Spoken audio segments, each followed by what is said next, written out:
Hi guys, welcome back again to my channel. So in today's video we're going to be talking about proof of funds / proof of solvency. That is the different ways that you can present to the Belgian embassy, letting them know how you are going to take care of yourself as an international student here in Belgium.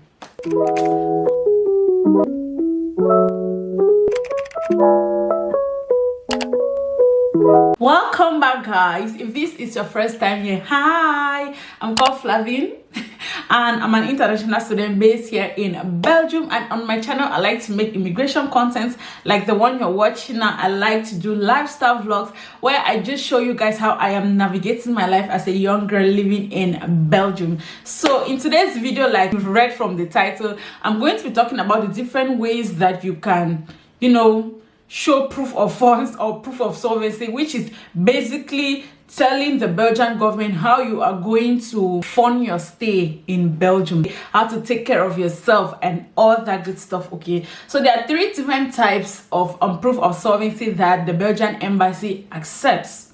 The first is a scholarship attestation from your institution. So whether you're going to KU Leuven, you're going to VUB, you're going to UHasselt, any university that you're going to, okay, if you have a scholarship from this school, that is one proof of solvency. Okay, you can actually send that to the embassy when you are applying for your visa, and which is perfectly okay. It's the same thing when you come here, you're going to take it to your commune. I have a scholarship, so my school probably pays me every month this amount to cover up for my expenses and all that good stuff. Okay, so if you have a scholarship, good way, you will not need any other thing depending on the terms of the scholarship. So if the scholarship is paying you monthly, if it's paying you weekly, if it's paying you after 3 months, it all depends on you. Okay, the second one is proof of your own financial means. So let's say that you have probably a block account in your name. Like there are people who actually do have block accounts, okay, maybe controlled by your school or controlled by maybe the government. If you have a block account, that's another proof of solvency. So let's say that there's a particular amount that's supposed to be in your block accounts.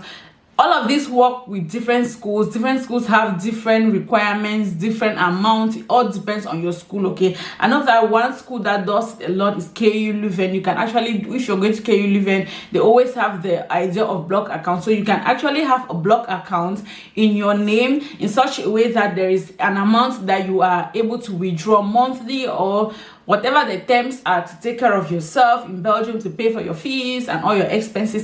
So if you have your own financial means, which often is the block account, then you're good to go. You don't need any other proof of solvency. The third one, which is the one that a lot of us international students use, is the form that states the commitment that charge will be taken. In French, we call it prise en charge, but it is a form basically stating that this particular person is going to be in charge of probably paying your fees, taking care of you, your needs and all that good stuff. And that is what we are going to talk a lot on in this video, because that is what a lot of you have been asking questions about. That is what a lot of us use, and that is always one of the easiest ways out when it comes to proof of funds or proof of solvency. So let's dive into this particular type of funds. So basically, this form is what we call Annex 32. If you are an international student, you're probably versed with this. Okay, so Annex 32 is basically stating that you have this particular person, which we call your guarantor or your sponsor, who stands in the gap to say that, oh, I'm going to either share some liabilities with this person, I'm going to probably take care of their health insurance, I'm going to take care of them while they're in Belgium, I'm going to take care of them if they want to go back home for this particular period of years. It can be 1 year, 2 years, or throughout your study in Belgium. Okay, so that's what Annex 32 basically states. But aside from it stating that, we are going to get into the real details. And mind you, Annex 32 is mainly for students. So this form can either be filled by a Belgian, so your guarantor or your sponsor can be a Belgian, an EU citizen who resides in an EU member state. EU means European Union. So he or she resides in an EU member state. He is Even if he is an EU citizen, he or she must be residing in an EU member state. So you guys know the countries that fall under the European Union, right? Google, just go and check all the European Union member states. So if you have somebody who resides in any of the European member states, they can actually stand in as your sponsor or your guarantor. But mind you, these people have to be living, they have to be in the European Union member state. They should not be out of it. Even if they are citizens, they should be living in a European member state. Or better still, a non-EU citizen who has a permanent residence. So let's say that I, as a Cameroonian, I probably live in Belgium for long and finally get my citizenship, I become a Belgian, and so I have my permanent residence and all of that. I can actually stand in as your guarantor. Or another very, very good option is the fact that a direct relative, that has up to third degree. So this can be your mother, your father, your sister, your brother, your relative can actually stand in to be your guarantor. I know a lot of you that used to ask that, oh, my relative is this, my guarantor is not in Belgium, my guarantor is not in any EU country, what do I do? Actually, your parents can stand in as your guarantor, your sister or your brother, but let the relation not be too far. Don't go and carry one auntie from somewhere to come and stand as your guarantor, and you'll be basing on the fact that it's your family member. No, that's not what I'm saying. What I'm trying to say is that if you want to use a relative, it must be a direct relative and up to third degree. So mother, father, brother, sister is acceptable. You get it? Another thing that you should note is that this person is able to earn up to 1,700 euros or more. Let's say 2,000, 3,000, depending on what they do, okay? So if your guarantor is not earning up to 1,700 euros a month, they can't stand in to sponsor you, because the Belgian government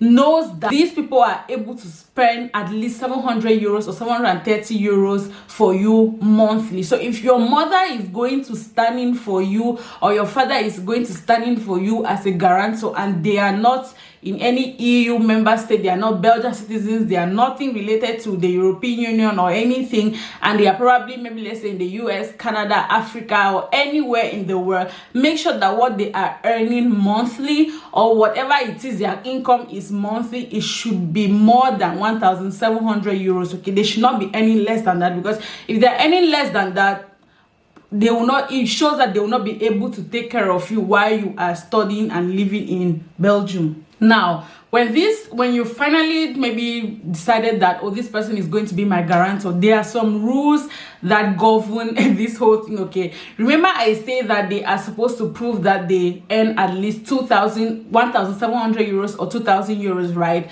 Now, when somebody wants to stand as your guarantor, it's not just enough for them to say that I have this amount of money in my account, this is what I make in a month. So they'll just gather the documents and give you, and for you to go and probably apply for your visa. It doesn't work that way. Remember, I always tell some of you guys that write to me online that when it comes to affidavit of support, like we call it, this person is supposed to take it to the Belgian embassy that is closest to them, for them to check it, go through it, and approve it before they give it to you to use as an affidavit of support, okay? So I've learned of cases where some parents are actually rich, they are actually doing well, and they want to be sponsors for their children, okay? But because they did not go through these steps, like actually taking their documents to legalize at the Belgian embassy, for the Belgian embassy to approve first before they go and apply for a visa. So that's what your guarantor is supposed to do. So if your guarantor is in Belgium, let them take the documents to their commune. And what do they need? Of course, they will need,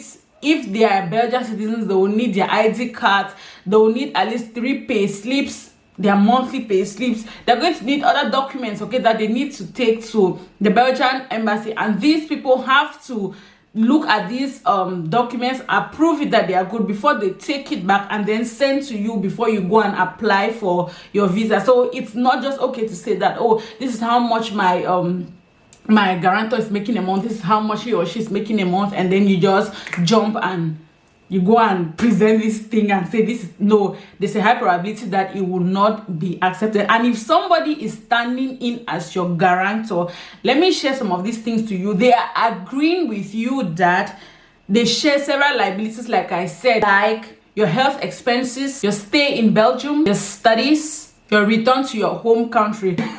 So when you have a sponsor, know that this person is indirectly carrying the weight on their shoulder of, you know, taking care of their responsibilities, your stay. So if you get into trouble, best believe they are going after your sponsor. If they cannot get you, they are going after your sponsor. So I get the reason why some people always try to withdraw, not to stand in as sponsors for some students, because if you get into trouble, best believe they are going after that sponsor. Okay, so yeah. So now with talking about sponsor and all of that, there have been some changes. I know some of you had questions because some people have been writing to me, you know, like they've changed this, they've changed that, what is happening. So the new changes pertains to both prospective students that want to come to Belgium and all students that are already here. So before, your sponsor could actually stand in if, let's say, your program is 3 years and they send an affidavit of support to cover you for your 3 years.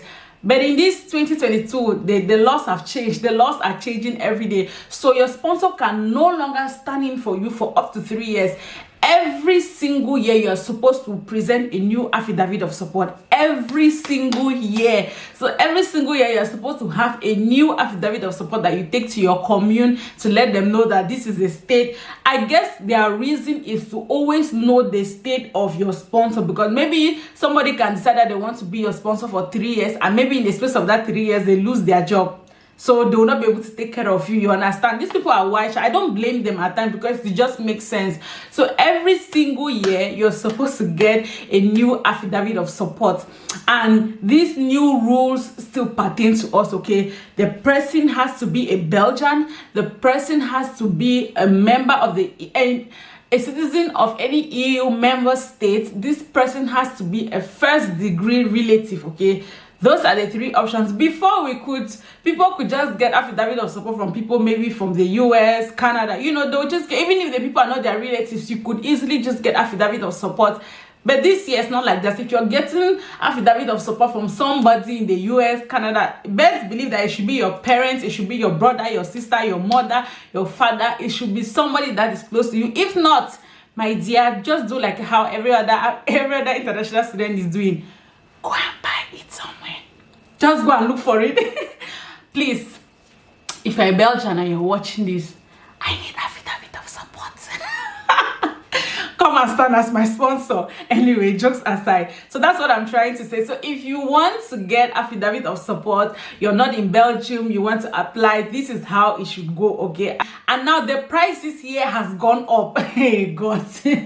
Remember they used to say that your sponsor should earn at least 1,700 euros. No, this year is from 2,000 euros.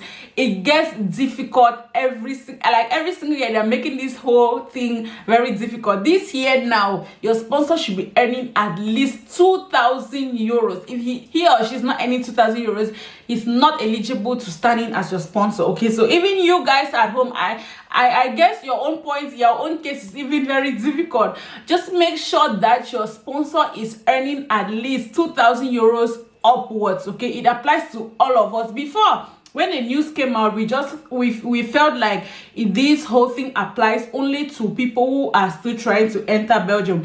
But then my school sent me an email. They sent all of us international students email, those of us who are being backed by guarantors, and they were telling us that sorry, we need a new affidavit of support this year. I knew that I needed one, but I was feeling bad for other people because some people came with affidavit of support that covers their whole study program. Like, so if they have their program for 2 years or 3 years, the affidavit of support covers those 3 years. But now everybody is we are all hustling for affidavit of support in Belgium.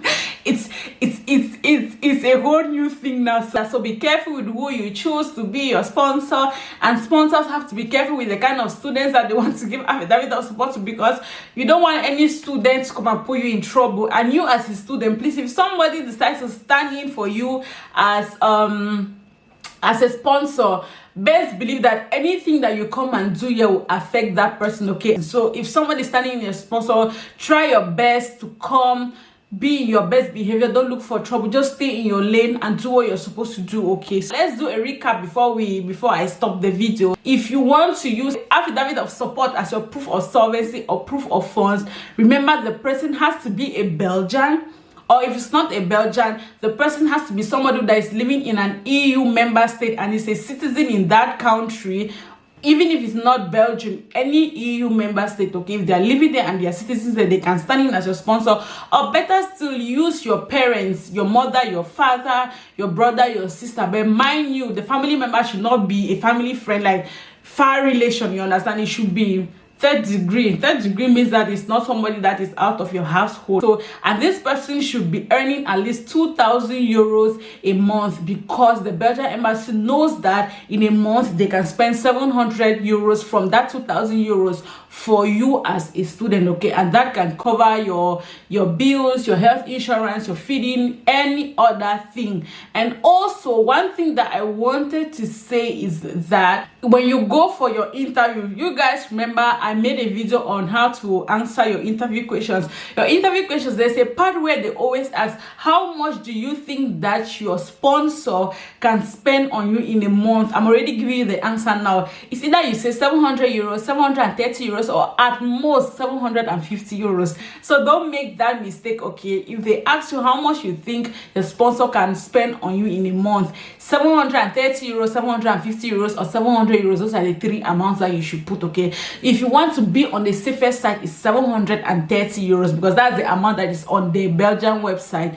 Anywho, thank you guys so much for watching. If you have any other questions regarding proof of solvency, proof of funds, if you are looking for somebody to help you get somebody to stand in for you as a sponsor, please send me an email. Send me an email if you are looking for somebody to stand in for you as a sponsor. Thank you guys so much again for watching, and I can't wait to see you in my next one. But before we go, please don't forget to subscribe. If you think that I'm giving out information that is helping you, please subscribe. Thank you again for watching, and I'm going to see you in my next one. Bye.